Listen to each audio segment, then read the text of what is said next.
PCOS എന്നുള്ള പേര് മാറ്റി poly endocrine metabolic ovarian syndrome, അതായത് സിസ്റ്റുകൾ ഉണ്ട് എന്നുള്ളത് പലപ്പോഴും ഐഡന്റിഫൈഡ് ആയിട്ട് പേഷ്യൻസിന് അത് സിസ്റ്റുകളാണ്, ഓവറിയിൽ ഉണ്ടാവുന്ന സിസ്റ്റുകളാണെന്നാണ് അവർ ചിന്തിക്കുന്നത്. പക്ഷെ ആക്ച്വലി അത് സിസ്റ്റുകളല്ല, അത് ഓവറിയിൽ ഉണ്ടാവുന്ന ഓവേറിയൻ ഫോളിക്കിൾസ് തന്നെയാണ് നീർക്കുമിളകളായിട്ടിരിക്കുന്നത്.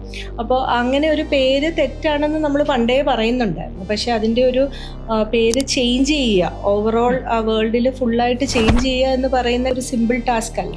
അപ്പം ആ പേരിൻ്റെ ആദ്യത്തെ ഘട്ടമായിട്ട് ഇപ്പോൾ ലാൻസെറ്റിൽ വന്ന ഒരു സ്റ്റഡിയിലാണ് നമ്മൾ ഈ ഒരു ചേഞ്ച് ആദ്യമായിട്ട് തുടങ്ങിയത്. അതായത് PCOS എന്നുള്ള പേര് മാറ്റി poly endocrine metabolic ovarian syndrome, അതായത് അതിനെ ഒരു ബ്രോഡർ സ്പെക്ട്രത്തിൽ, അത് ഓവറിയിൽ ഉണ്ടാകുന്ന ഒരു അസുഖം മാത്രമല്ല, മെറ്റബോളിക്കലി പേഷ്യന്റിന് ഒത്തിരി പ്രോബ്ലംസ് വരും. അതായത് അമിതവണ്ണം ഉണ്ടാകാം, ലിവറിന് പ്രശ്നങ്ങൾ ഉണ്ടാവാം, ഇൻസുലിൻ റെസിസ്റ്റൻസ്, അതായത് ഫാറ്റി ലിവർ പോലെയുള്ള പ്രോബ്ലംസ് ഉണ്ടാവാം, ഇൻസുലിൻ റെസിസ്റ്റൻസ്, ഇൻസുലിൻ ബോഡിയിൽ ആക്ട് ചെയ്യുന്നത് വളരെ അതിൻ്റെ ആക്ഷൻ കുറവാകുന്ന പ്രോബ്ലംസ് ഉണ്ടാകാം. അപ്പം അങ്ങനെയുള്ളൊരു വലിയൊരു ബ്രോഡർ ഡിസീസ് ആണെന്ന്, കുറച്ചും കൂടെ വലിയൊരു അസുഖമാണെന്നുള്ളതാണ് ബേസിക്കലി നമ്മൾ